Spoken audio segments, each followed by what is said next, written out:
আমার অদ্রিতস লাইফ ছোট্ট এই পেজটাতে 10K ফলোয়ার হয়ে গিয়েছে আলহামদুলিল্লাহ। সেই উপলক্ষে আমি বাসায় ফ্রেঞ্চ ফ্রাই, পিৎজা সবকিছু বানিয়েছিলাম অ্যান্ড আমার জামাই তো পিৎজা বানানো দেখে অনেক খুশি। আর এই বিউটিফুল কেকটা কোথা থেকে এসেছে সবকিছুই কিন্তু আজকের ব্লগে বলবো। সো হ্যালো এভরিওয়ান, কেমন আছেন সবাই? আশা করছি সবাই অনেক বেশি ভালো আছেন। নতুন একটা ব্লগে সবাইকে ওয়েলকাম। আমার পেজে 10K ফলোয়ার উপলক্ষে সুমায়া আপু এই সুন্দর কেকটা আমাকে পাঠিয়েছে।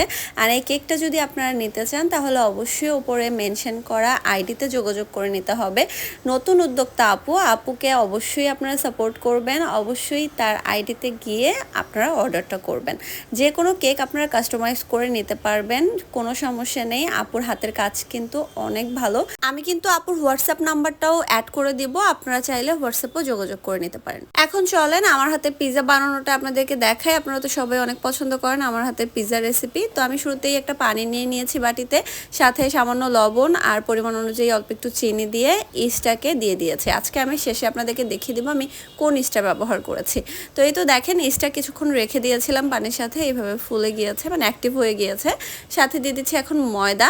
তো ময়দা আর পানির ব্যালেন্সটা এটা একটু আপনারা আইডিয়া করে নেবেন। আমি আসলে এগুলো ওইভাবে মেজারমেন্ট করে আপনাদেরকে বলতে পারছি না। আমি এটাকে ভালো করে মাখিয়ে কিছুক্ষণ রেস্টে রেখে দিয়েছিলাম। রেখে দেওয়ার পরে দেখতেই পাচ্ছেন কতটা ফুলে গিয়েছে। এখন চলেন পিৎজাটা বানিয়ে নেওয়া যাক। তো আমি প্রথমেই ময়দার ডোটাকে পিৎজা ট্রেতে নিয়ে নিয়েছি। আর আমি পিৎজা ট্রেতে কিন্তু শুরুতে একটু তেল মাখিয়ে নিয়েছিলাম। তো এখন আমি এটাকে কাঁটা চামচ দিয়ে আর কি ছেদ্রি করে নিচ্ছিলাম। তো পুরোটা এইভাবে করে নিয়ে দেন বেশি করে এখানে টমেটো সস দিয়ে দিয়েছি। আর আমার হাতে বানানো এই মেয়োনিজটা দিয়ে দিচ্ছি। তো মেয়োনিজের রেসিপি আমি আলাদাভাবে আপনারা যদি কেউ চান সেক্ষেত্রে আমি দিব।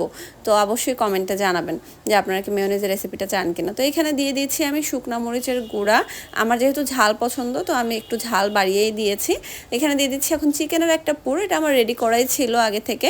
দেন দিয়ে দিচ্ছি এখানে সসেস অ্যান্ড ক্যাপসিকাম, সব কিছু দিয়ে সুন্দর করে জিনিসটাকে সাজিয়ে নিচ্ছি।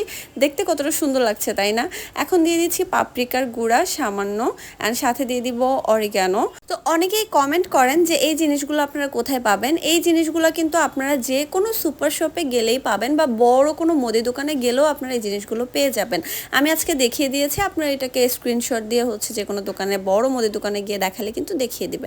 তো লাস্টে আমি চিজ দিয়ে দিয়েছিলাম অ্যান্ড সাথে কিছু পেঁয়াজের রিং দিয়েছি। তো সব কিছু দেওয়া হয়ে গেলে কিন্তু আমার পিৎজাটা একদম রেডি। এখন জাস্ট এটাকে রান্না করার পালা।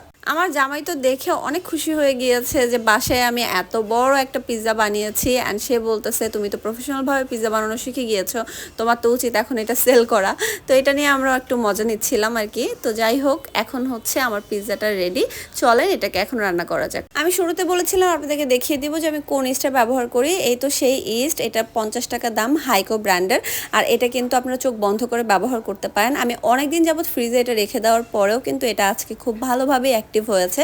তো এখন আমি পিৎজাটা একটা বড় কড়াইয়ের উপরে বসিয়ে দিয়েছি। যেহেতু আমি প্রফেশনালভাবে ওইভাবে পিৎজা বানাই না, তো আমার বাসায় ওরকম কোনো সেটআপ নেই। আমি যেভাবে পারি ওইভাবেই চুলাতে এটা বেক করে নিই। তো এখন আমি ফ্রেঞ্চ ফ্রাই বানাবো। তো ফ্রেঞ্চ ফ্রাইয়ের জন্য আমি ওপরে একটু ময়দা ছিটিয়ে দিয়েছি আর পরিমাণ অনুযায়ী লবণ ছিটিয়ে দিয়েছি।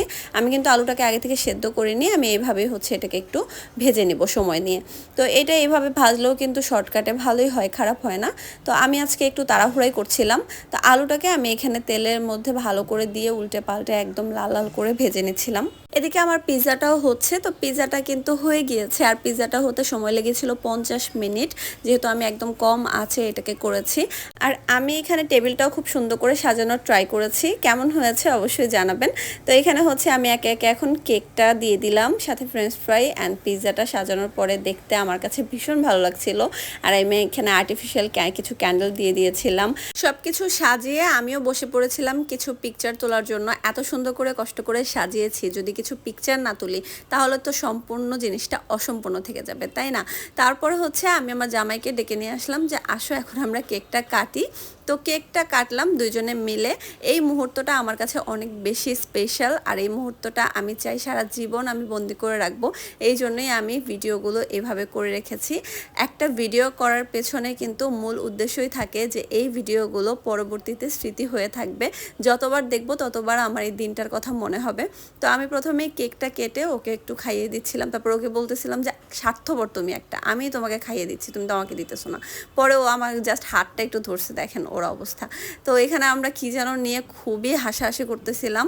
আর সত্যি বলতে সেদিন আমার মনটা খুবই ভালো ছিল, কারণ আমি কোনো জিনিস যদি আগে থেকে প্ল্যান করে রাখি যে আমি এই দিন এই জিনিসটা করব, আর সেটা যদি আমি ফুলফিলভাবে করতে পারি তাহলে আমার মন অটোমেটিকলি ভালো হয়ে যায়। আর যদি কোনো কারণে সেই জিনিসটা না হয় বা এলোমেলো হয়ে যায় তাহলে তো মনের 12টা বেজে থাকে। যারা যারা আমার পেজটা ফলো করেননি তারা প্লিজ আমার পেজটা এখনই ফলো করে দিবেন, অ্যান্ড নতুন নতুন ফানি ভিডিও দেখতে অবশ্যই আমার পেজের পাশে থাকবেন। আমার আজকের ব্লগটা এ পর্যন্তই। কেমন লেগেছে অবশ্যই কমেন্টে জানাতে ভুলবেন না। আপনাদের একটুখানি সাপোর্ট আমার জন্য অনেক কিছু। তো সবাই ভালো থাকবেন, অ্যান্ড দেখা হয়ে যাবে নেক্সট একটা ব্লগে। আল্লাহ হাফেজ।